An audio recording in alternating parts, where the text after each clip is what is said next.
Tab 1. In the spring of 1971, a young married couple named Elizabeth and Bobby Ford were looking forward to starting their lives together in a quiet, rural area. Elizabeth was only 20 years old, and Bobby was just a regular young guy working hard to build a future for them. They did not have their own home yet, so they decided to stay temporarily with Bobby's brother and his wife in a small house. This house was located right on the outskirts of a small city in Arkansas called Texarkana. This was not a typical suburban neighborhood with paved streets and streetlights. Instead, the house was tucked deep into a very isolated rural area. It was practically swallowed up by thick pine woods, heavy brush, and dense, dark swampland that stretched out for miles in every direction. On the night of May 1st, just after midnight, the house was mostly dark and peaceful. Bobby and his brother were still awake, sitting at the kitchen table and talking in low, hushed voices so they would not wake up the women. Elizabeth was exhausted from a long day, so she decided to lie down on a couch in the front living room to get some rest. It was a warm, humid southern night, and the air was thick. To get a little bit of relief from the heat, Elizabeth had opened up a window located directly above the couch so a cool breeze could blow through the room. Usually, Elizabeth had absolutely no trouble falling asleep in this house.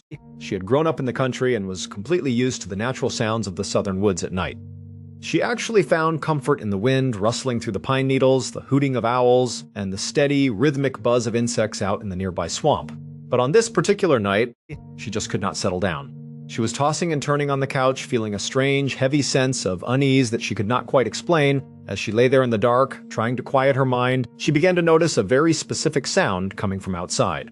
It was not the wind blowing through the branches, and it was not the sound of any insect.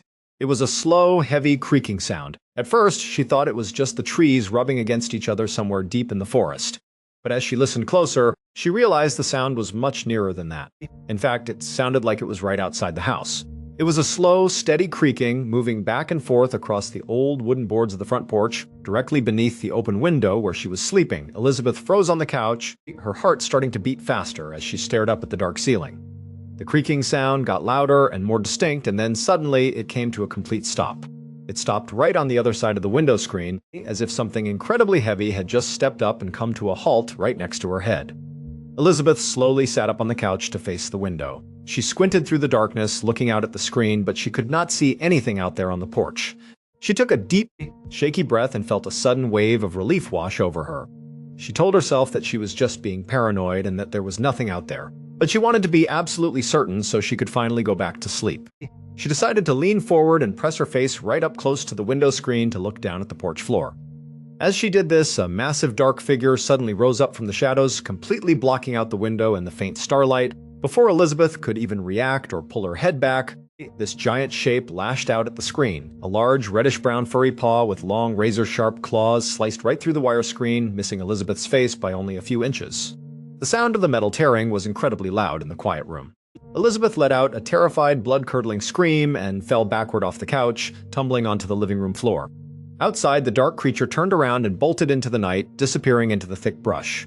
In the kitchen, Bobby and his brother heard Elizabeth scream and ran into the living room as fast as they could, nearly knocking over the kitchen chairs in their rush. They found Elizabeth shaking on the floor, pointing at the torn window screen. She was in total shock, and the only words she could manage to say to her husband were that a bear had just tried to attack her through the window. Bobby immediately helped his wife off the floor and told her and his sister-in-law to go into the back bedroom, stay away from any windows, and lock the door. Then, Bobby and his brother went to the gun cabinet, grabbed their shotguns, grabbed a couple of heavy-duty flashlights, and stepped out onto the front porch to investigate. Once they were outside, the brothers began scanning the immediate area with their flashlights, their hearts pounding in their chests. They knew that black bears lived in the Arkansas swamps, but it was highly unusual for one to come right up onto a porch and attack a house like this. They shined their light beams across the yard and into the tree line, searching for any reflection of eyes or any movement in the brush. But they did not see anything. The yard was completely silent, and still, the brothers decided to split up to search the rest of the property. Bobby's brother went around one side of the house, and Bobby went around the other side with the plan to meet up in the backyard. They walked slowly, keeping their shotguns raised and their flashlights sweeping the ground and the trees. When they met at the back of the house, neither of them had seen or heard a thing. They decided to do one more wide sweep together, walking further out toward the edge of the swampy woods. Still, there was absolutely nothing.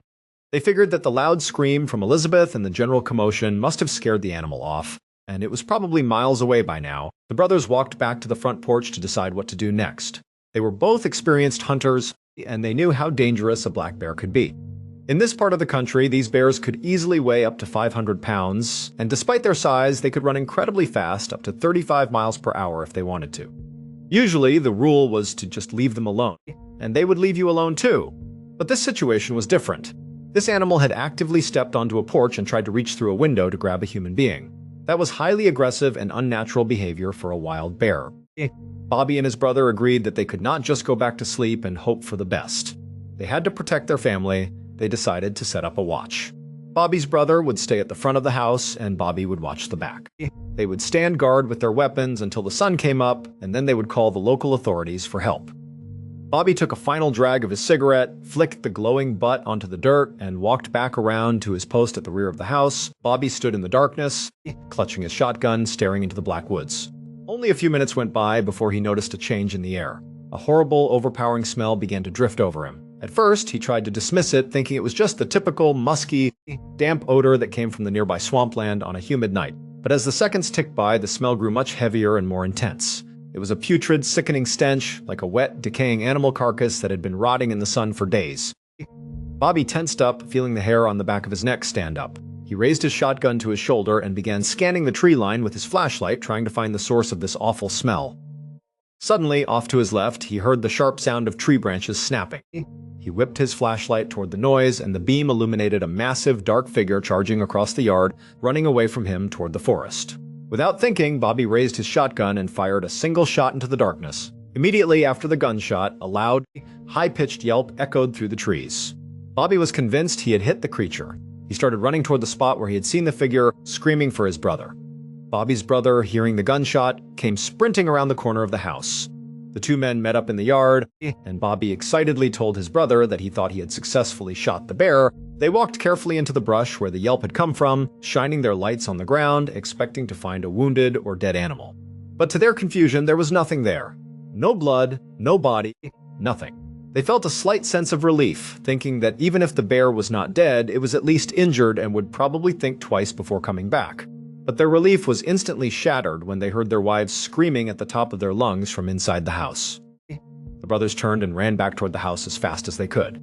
As they got closer to the porch, Bobby suddenly smelled that same horrible, decaying animal scent again, but this time it was incredibly strong.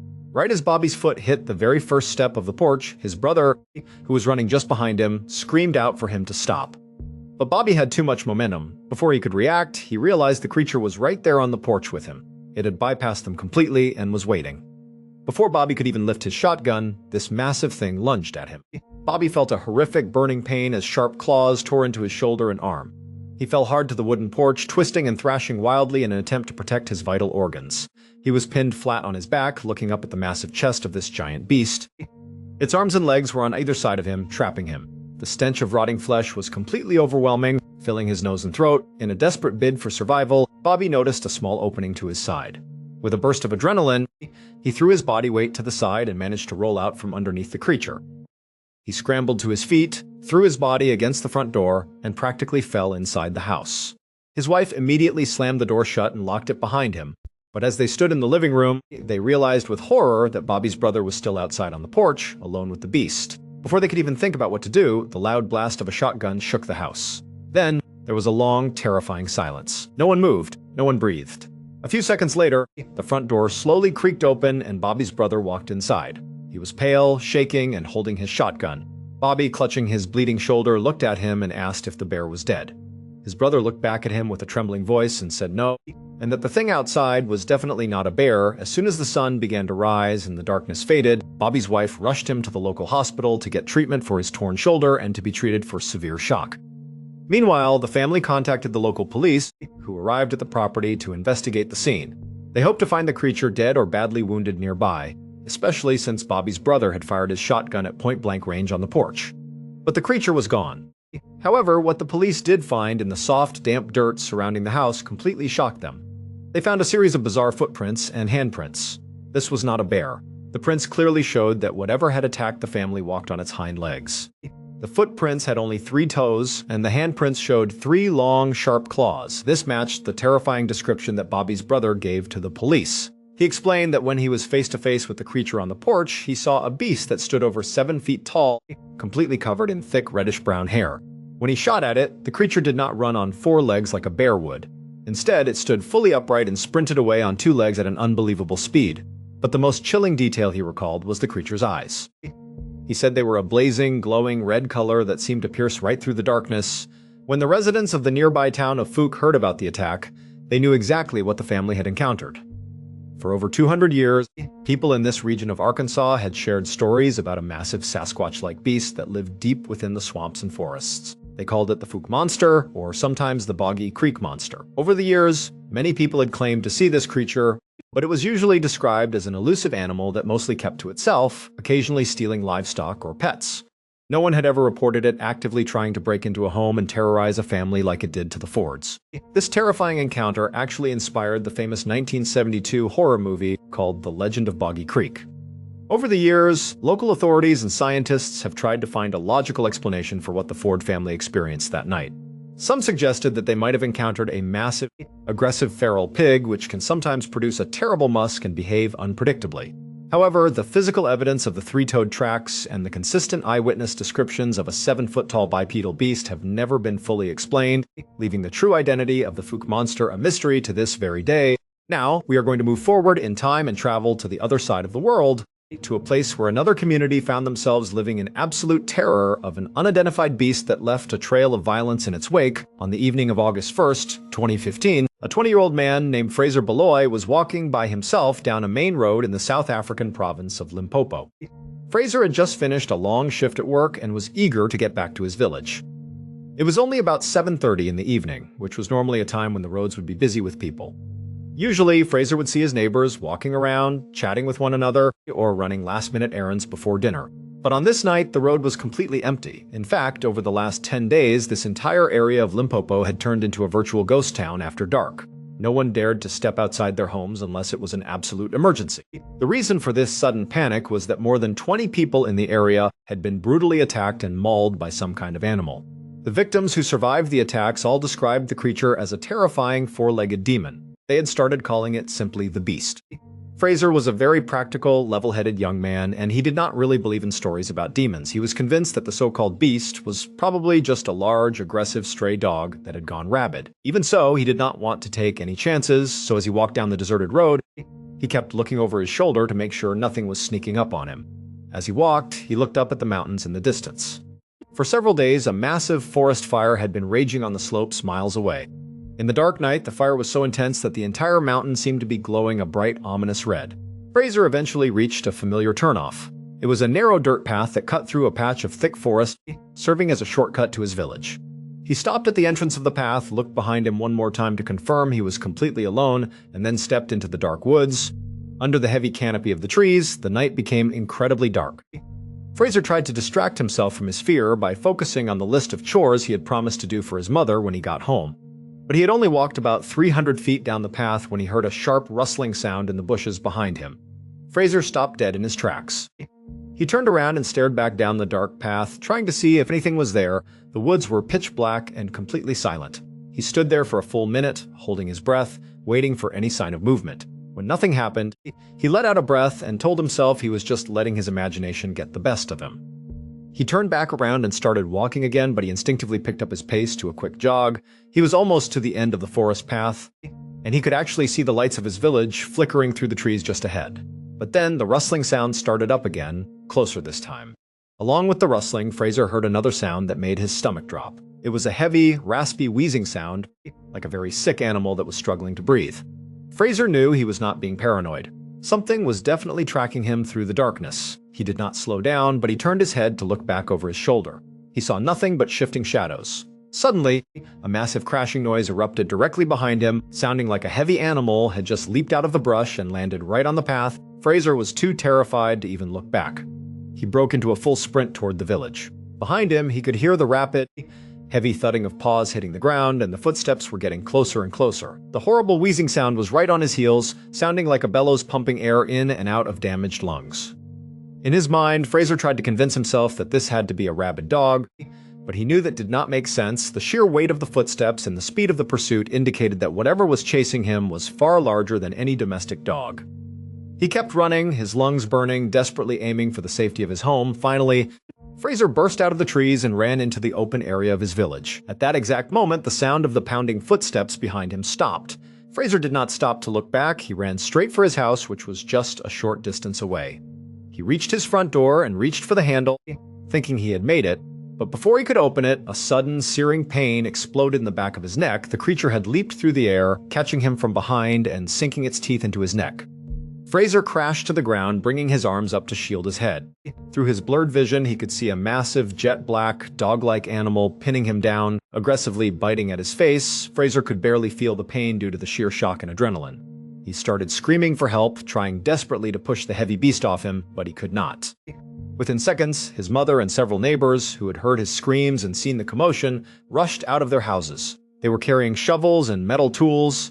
They began hitting the creature with everything they had, forcing it to release its grip on Fraser. The neighbors pulled Fraser away and dragged him toward the safety of his house. The massive black creature stood up, walked slowly to the edge of the tree line, and stopped. It turned around and just stood there, calmly staring back at Fraser, his mother, and the neighbors. Fraser sat on the ground in complete shock, looking at the animal. He realized that this was indeed the legendary beast that had terrorized his region. Although it had the general shape of a canine, it was definitely not a normal dog.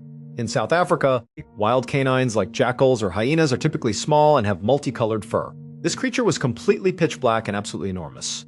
Furthermore, it did not behave like a rabid animal, which is usually disoriented and erratic. This creature was incredibly calm, alert, and focused. The only thing that seemed wrong with it was that heavy, wet wheezing sound it made with every breath. But what terrified Fraser the most were its eyes. They did not look like animal eyes. They were small, set at an unusual angle, and seemed to possess an intelligent, almost human-like expression. Fraser's mother grabbed his arm and pulled him inside the house, locking the door. She immediately called the emergency services to report the attack and ask for police assistance. However, the operators told her that they were not going to send officers out to hunt down a stray dog. Left with no choice, Fraser's mother began to clean and bandage his wounds herself, planning to take him to the hospital once the creature left the yard, but the creature did not leave. It sat at the edge of the woods for hours, staring directly at the house with those eerie, human-like eyes. It was not until the sun rose the next morning that the creature finally disappeared back into the forest. The brutal attack on Fraser was the turning point for the village. The residents were convinced that this was a demonic entity. A few days later, a group of village elders decided to take action. They traveled up into the mountains where the massive forest fire had been burning for days. They spent 2 days on the mountain performing a traditional spiritual ritual intended to appease their ancestors and protect the village. Surprisingly, after the elders returned, the attacks completely stopped and the beast was never seen again. In total, at least 40 people in Limpopo had encountered this terrifying creature. Because the animal was never captured or killed, there was never any scientific identification of what it actually was. However, the villagers developed a very plausible theory. They believed the creature was a wild animal, possibly a large black leopard or an unusual canine, that had been trapped on the mountain by the raging forest fire. The thick, heavy smoke from the fire had severely damaged its lungs, which explained the distinct, heavy wheezing sound that every single victim, including Fraser, reported hearing before and during the attacks. Driven down from its natural habitat by the fire and desperate for survival, the injured animal had turned to hunting humans. Today, the story of the Beast of Limpopo remains a haunting reminder of the thin line between natural wildlife and the supernatural legends that arise when the unexplained strikes a community. For both the Ford family in Arkansas and Fraser Beloy in South Africa, these encounters with the unknown completely shattered their sense of safety. These were not just quick glimpses of something strange in the woods. These were violent, sustained confrontations that left lasting physical and emotional scars. Bobby Ford had to be treated for physical injuries to his shoulder, but the mental image of that giant bipedal creature standing on his porch would haunt him for the rest of his life. Fraser Beloy was left with physical scars on his neck and face in a village that would forever look at the dark forest line with a sense of dread. In both cases, the official explanations put forward by authorities, whether it was a feral pig in Arkansas or a stray dog in South Africa, felt completely inadequate to the people who actually stood face to face with these creatures. These stories show us that no matter how much we think we understand the natural world, there are still vast, untouched pockets of wilderness where things exist that we cannot easily explain. Whether you call it the Fook Monster, the Boggy Creek Monster, or simply the Beast, these entities have a way of stepping out of the shadows and into our lives, leaving us to wonder what else is waiting out there in the dark. The memories of these attacks have been preserved by the families and communities who lived through them. They serve as a warning to anyone who dares to venture too close to the edge of the swamps or the burning mountains. We like to think of our homes as safe havens, places where we can close the door and shut out the dangers of the wild. But as these families learned, sometimes the doors and screens we rely on are not enough to keep the mysterious and the terrifying from reaching inside. Thank you so much for watching. Let me know what you thought of today's episode in the comments. And remember, we have a whole playlist of true crime episodes ready for you to binge right now. Until next time, see ya. Short A young couple thought the noises outside were just the Arkansas woods, until something stopped beneath their open window. Elizabeth Ford was resting on the couch when a huge reddish-brown paw ripped through the screen, missing her face by inches. Her husband Bobby grabbed a shotgun, believing it was a bear. But the smell, the glowing red eyes, and the three-toed tracks told a darker story. The bear walked upright, stood over 7 feet tall, and vanished after being shot. Locals had a name for it, the Fook Monster. Was it a wild animal, or something still hiding in the swamp? Watch the full story on the channel.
Day 1, it was around 3 in the morning on September 5th, 1981, and a woman was driving her car slowly through a quiet housing development in Lakeland, Florida.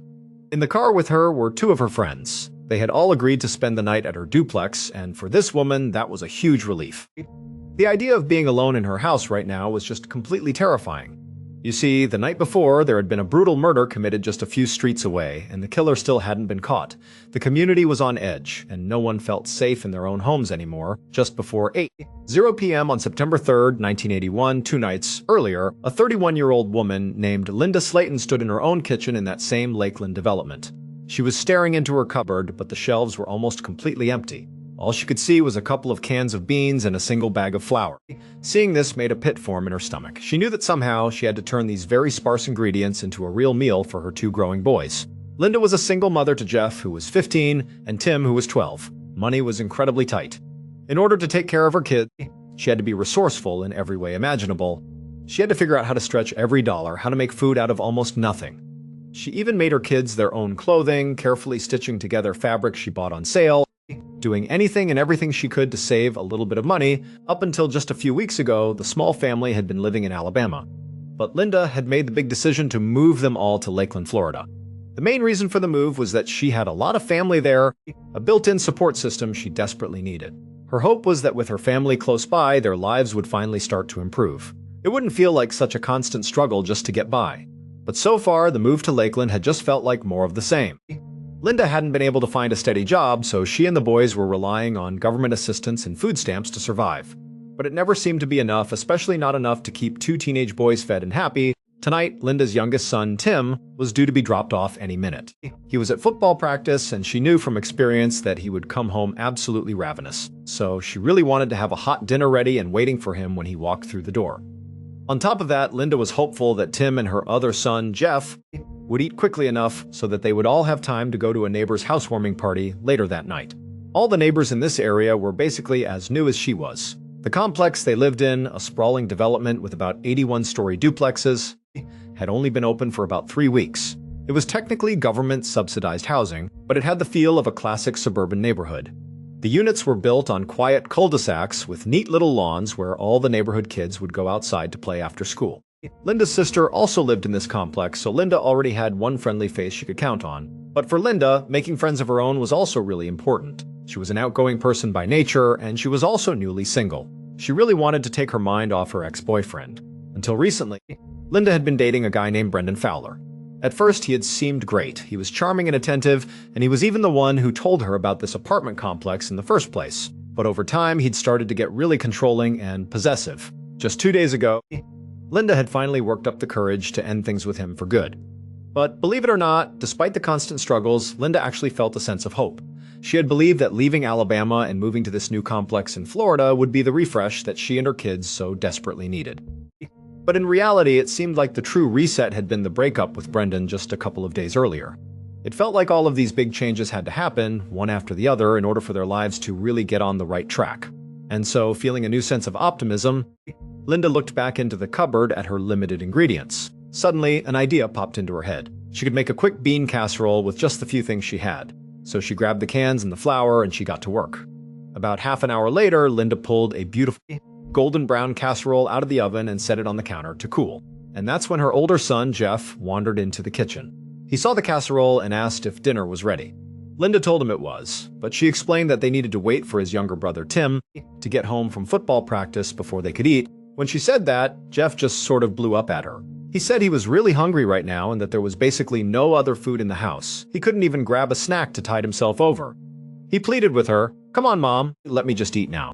Jeff's reaction made Linda pretty mad, but at the same time, it didn't really surprise her. Jeff had been talking back to her a lot lately, and it felt like the two of them were fighting all the time. Linda knew he was just being a typical teenager. He was hungry, he was testing her limit, but she was just getting really sick of the constant conflict. And so, before she could even really think about what she was saying, she snapped back at him. "Well, if you don't like it here, you can leave." At that, Jeff literally stormed out of the house and slammed the front door shut behind him. Linda rushed over to the window and watched as her son grabbed his bike from the lawn and pedaled furiously off down the road. After he was gone, Linda let out a heavy sigh and walked over to her phone to call her mom. She assumed that Jeff would probably go to her parents' house, since they lived nearby. When Linda's mother picked up the phone, Linda warned her that Jeff might be there soon and that he would likely want something to eat. Her mom said that was perfectly fine and that they would drop him back off at Linda's house after dinner. Then her mom's tone changed. She said she was actually glad that Linda had called because another letter had arrived in the mail. As soon as Linda heard that, she felt a familiar wave of anxiety wash over her. She knew exactly what kind of letter her mother was talking about. Linda's ex-husband, the father of Tim and Jeff, was a man named Frank Slayton. He still lived back in Alabama. He was a violent, abusive alcoholic, and they had been divorced for 7 long years. But Frank had never stopped harassing Linda after they separated. And ever since Linda and the boys had moved to Lakeland, he had been mailing these threatening, hate-filled letters to Linda's parents' house. In them, he would rant about how Linda had ruined his life. And so now, Linda was thinking that no matter how many fresh starts she tried to create for herself and her sons, Frank was always going to be there, a dark cloud hanging over them, always finding a way to screw things up. He was never going to just go away. And so, after taking a deep, calming breath, Linda told her mom on the phone to just rip the letter up. She didn't even want to read it. She didn't want his poison to ruin her evening. Not long after she hung up the phone, her younger son, Tim, came through the front door. He was all sweaty and dirty from a tough football practice. Right away, Linda asked him, "Hey, did you remember to thank your coach for giving you a ride home?" And Tim said, "Yes, Mom, I did." You see, Linda didn't have a car because she couldn't afford one, so Tim's coach always had to give him a ride home. But Tim assured her, "I thanked him, just like I always do." And so Linda told him to hurry up and eat his dinner because they had to get going. They were going next door to the neighbor's party. Hours later, after 11 p.m. that evening, Linda and Tim walked home from the party, making their way through the dark and quiet apartment complex. There had been about 7 other people at the party, and it had actually been a lot of fun.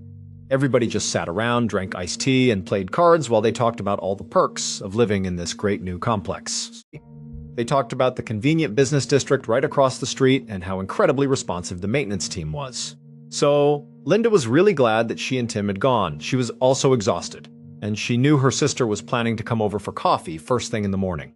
So she needed to get to bed soon, or she would never be able to wake up. However, when she and Tim got back to their unit and opened up the front door, Linda froze in her tracks. There was already somebody inside their house. For a split second, her mind raced, and she thought it might be an intruder. But then she realized it was actually just her older son, Jeff. He had come back from his grandparents' house. He was standing in the kitchen, leaning against the counter with a sheepish, "I'm sorry" expression on his face. Tim saw the tense situation and immediately, without a word, disappeared into the second bedroom to give his mother and his brother some space. Linda walked over to join Jeff in the kitchen, but Jeff didn't say anything. So Linda spoke first. She gently reminded him that it was never a good idea to go to bed angry. However, Jeff still didn't say anything. And Linda knew from experience with her son that it was better not to try and force him to talk when he was like this. So she decided she would just give him a minute. She turned her back to him and began quietly washing the dishes from their dinner. Finally, after a few moments of silence, Jeff mumbled that he loved his mom. A smile spread across Linda's face. She felt so relieved that they could just move on from their silly fight. She told him it was all good and that she loved him too. Then they both said goodnight. Jeff went over to the cot in the living room where he slept. And then Linda finished up in the kitchen, turned off all the lights, and headed into her own bedroom. She closed the door behind her and she went to bed. The next morning at 8:30 a.m., Linda's sister, Judy Butler, walked up the pathway to Linda's duplex. They had a routine. They'd had coffee together every single morning since they had both moved into the neighborhood. So, Judy expected to knock on her sister's door and for Linda to call out for her to come right in, just like she always did. But this time, after she knocked, nobody answered.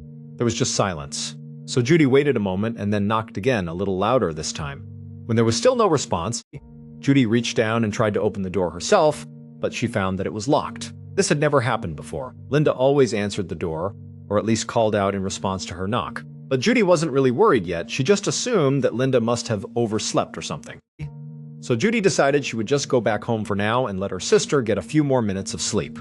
Eventually, she figured she would call her on the phone to check in and make sure she was okay.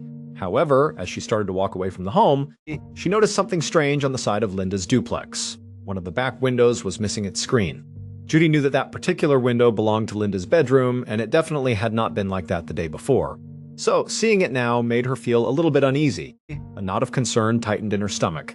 She walked over to get a closer look. She peered inside the window, and when she did, she saw her sister, Linda, seemingly fast asleep in her bed. And for a second, Judy felt a wave of relief. This confirmed her initial thought. Her sister had just overslept. That's all this was. But then, as she kept looking, Judy realized there was something really off about the way Linda was lying. The way she was positioned in the bed just seemed completely wrong, unnatural. And then, in a horrifying flash, everything clicked into place for her. She staggered backwards away from the window and began to scream. By 9 a.m. on September 4th, 1981, a large crowd of reporters and police officers had surrounded the duplex in the Lakeland, Florida housing complex, where a woman had reported seeing a dead body. In the middle of all the chaotic activity, Sergeant Edgar Pickett of the Lakeland Police ducked under some yellow crime scene tape and headed towards the home's walkway. He had a heavy bag of equipment slung over his shoulder. Pickett was a seasoned veteran. He was actually just a year away from retirement after serving 2 long decades as a detective. And for the last few years, he had been the head of Lakeland's crime scene unit. That meant he was the one who oversaw the collection and documentation of all physical evidence at crime scenes. And so, while he wasn't the lead investigator on this case, when it came to forensic analysis and fingerprint collection, he was the best they had. He'd already been briefed on the situation on his way over. He knew that this was very likely a homicide and that the victim had been identified as 31-year-old Linda Slayton. Linda had been found in her bedroom by her sister, who had then flagged down a nearby maintenance worker and asked him to call 911. Pickett also knew that when the first responders had gotten inside the house, they'd found Linda's 2 kids still asleep in their beds. They appeared to have absolutely no idea that their mother was deceased in the very next room. Pickett knew this information would give the investigators at least a rough timeline to start with. Linda was clearly awake when her kids went to sleep, so she must have died sometime during the night, while her boys were sleeping just a few feet away. As Pickett walked up the walkway, he passed by 2 teenage boys sitting on the grass in their pajamas. He assumed these must be the sons. One of them just sort of stared straight ahead, seemingly in a state of complete shock, while the other one sobbed quietly into his brother's shoulder. Pickett wasn't sure if anybody had spoken to them yet, but he knew they would likely be really helpful in focusing his search for evidence. Since they lived in the house, they would know the habits and patterns of everyone who lived there. They might be able to tell him if anything seemed out of place or unusual. So, Pickett made a mental note to make sure he checked in with the investigators inside about that. Then, he turned his attention to the house itself and took a deep breath. Pickett liked to get a sort of first impression of a crime scene before he did any actual evidence collection. So, before he would go inside, he would do a slow, methodical walk around the entire exterior of the building, assessing every detail. He had been told that all the doors were locked when the police first got there, and from what he could see from the outside, the bedroom window with the missing screen was the only obvious sign of a potential break-in. So he took out his kit and he spent some time carefully dusting the area around that window for prints. But he didn't find much of anything there, nor were there any noticeable shoe impressions in the soft dirt outside. And then, when he finally headed inside, Pickett quickly moved past all the other officers and detectives that were already milling around in the living room and went straight to the master bedroom. The first thing he saw when he got inside was Linda's body on the bed. There was a thin metal coat hanger wrapped tightly around her throat. The bed sheets all around her were soaked in blood. She was shirtless, and the bottom of her dress was pulled up around her waist. And when Pickett got closer, he could see where all the blood had come from. There were long, very deep scratches all over Linda's neck, which he guessed were from her own fingernails. It looked like she had tried desperately to pry the hanger away from her throat. He would have to wait for the official autopsy report, but it was clear from her wounds that the hanger had been used to strangle her to death. And considering she was partially naked and the positioning of her clothes, he guessed she had also likely been sexually assaulted. Pickett stepped back and slowly looked around the room, trying to decide where he should start his search. He knew he needed to find as much forensic evidence in this room as was humanly possible. So, the first thing he did was try to mentally reconstruct what might have happened. He tried to imagine how the killer might have interacted with the crime scene. That way, he could follow their sort of imagined path with more intention and focus. He figured the killer must have come in through that open window, since that was the only entrance into the house that was obviously tampered with. He noted that Linda's purse and jewelry were still sitting on top of her dresser, untouched. The dresser drawers were all closed as opposed to being open and rifled through, so it didn't seem like the killer had touched any of that stuff, which also meant that this likely was not a robbery that had gone wrong. In fact, it seemed like the first and only thing the killer had done was come in through the window and immediately attack Linda. Because, aside from the bloody bed, Pickett didn't see any other signs of a struggle in the room. There were no overturned lamps, no chairs knocked over. It seemed that Linda was likely caught completely off guard by a very fast and brutal attack, and she was unable to really fight back quickly, because if she had, the room would have been a huge mess. But then Pickett caught a glimpse of Linda's closet. The door was slightly ajar, and he noticed that the clothes inside were all hanging on metal hangers that looked absolutely identical to the one that was still wrapped around Linda's neck. And that's when it hit him. The killer must have at some point been inside that closet, hiding. He supposed it was possible the killer could have broken in first and then grabbed a hanger once the attack started, but that would have taken too much time. It would have also given Linda a chance to get off the bed or fight back or scream out and maybe wake up her sons. It was much more likely that the killer had broken in earlier in the night, hid in the closet, and then waited patiently until Linda was in her bed and fast asleep before coming out to attack her. If Pickett was right about that, this murder was definitely premeditated. It was thought out, which meant the killer must have either known Linda personally or had been watching her for some time. They would have needed to know her routine, known when to sneak into the room and not be detected. At this point, Pickett took out his gear and began thinking about how he was going to approach his search for evidence. He figured he would start at the window and spend a good amount of time there, and then he would move to the closet. Those would be his two primary areas of focus. And so, once he had that plan in mind, he went back over to the window and he began meticulously looking for any trace evidence. And sure enough, after only a few minutes of carefully dusting the surface, a slow smile spread across his face. Because there, on the inner ledge of the window, was a very clear, well-defined handprint. The following afternoon, over 24 hours after Linda's body had been found, Pickett sat in the precinct's fingerprint lab. He was comparing two sets of prints, looking back and forth between them with a large magnifying glass. He'd been at it for hours already, and his head was pounding from the strain. After processing the crime scene the day before, Pickett had gone back to the station to review all the evidence he'd collected, and while he was there, he decided he would go check in with the lead detectives to get an update on the case. And what they told him was that they had spoken to the neighbors, as well as all of Linda's family members, and they did have a few solid leads and a working timeline of events. According to Linda's kids, the older son, Jeff, got dropped off back at home at about 9:30 p.m. after spending the evening with his grandparents. Then Tim, the younger son, and Linda had gotten back from the neighbor's party just after 11 p.m. They all went to bed around midnight, and neither of the brothers heard anything at all until the police woke them up the next morning. And all of this had led the investigators to agree with Pickett's initial interpretation of the crime scene. Linda's attack had to have been very fast and very quiet. It seemed like she had not even been able to scream, or it certainly would have woken up her sons sleeping in the next rooms. The autopsy report had also come in, and it confirmed that Linda had died from strangulation and had been sexually assaulted. The medical examiner had also been able to collect a semen sample from Linda's body, which meant they were definitely looking for a male perpetrator here.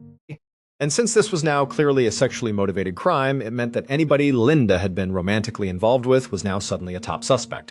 After speaking with Linda's family, the detectives discovered that Linda had two serious ex-partners. She had her ex-husband, Frank Slayton, and a more recent ex-boyfriend named Brendan Fowler. Frank had apparently abused Linda when they were married and was still sending her very threatening letters. And Brendan was apparently very possessive and had a bad temper. And Linda had broken up with him just 2 days before her murder. And so, some officers were already out looking for both of these men to bring them in for questioning. Pickett was eager to get prints from both of them. But for now, Pickett was actually more focused on Linda's neighbors. When the detectives had done their initial canvass of the area, the neighbors they spoke to had confirmed that Linda and her younger son Tim were indeed at that party on the night she was killed. And since these neighbors were some of the last people to see Linda alive, they weren't just witnesses, they were also potential suspects.